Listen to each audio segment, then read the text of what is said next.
গর্ভাবস্থায় পা ফোলা স্বাভাবিক, কিন্তু হঠাৎ যদি একটি পা ফুলে যায় এবং তীব্র ব্যথা হয় তবে তা ডিপ ভেইন থ্রোম্বোসিস বা ডিভিটি হতে পারে।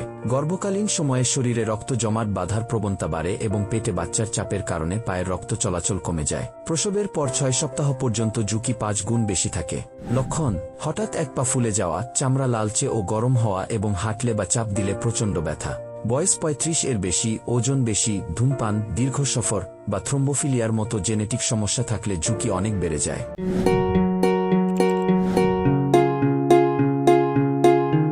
সতর্কতা: এই জমাট বাঁধা রক্ত ফুসফুসে গেলে পালমোনারি এম্বোলিজম হতে পারে, যার লক্ষণ হল হঠাৎ শ্বাসকষ্ট, বুকের তীব্র ব্যথা বা কাশির সাথে রক্ত।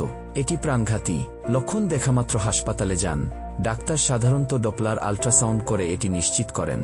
চিকিৎসা হিসেবে সাধারণত হেপারিন ইনজেকশন দেওয়া হয়, যা রক্তপিণ্ডকে বড় হতে দেয় না। এটি প্লেসেন্টা পার হয় না, তাই গর্ভের শিশুর জন্য সম্পূর্ণ নিরাপদ। প্রতিরোধে প্রচুর পানি পান করুন, দীর্ঘক্ষণ বসে না থেকে হাঁটাচলা করুন এবং ডাক্তারের পরামর্শে কম্প্রেশন স্টোকিং ব্যবহার করুন।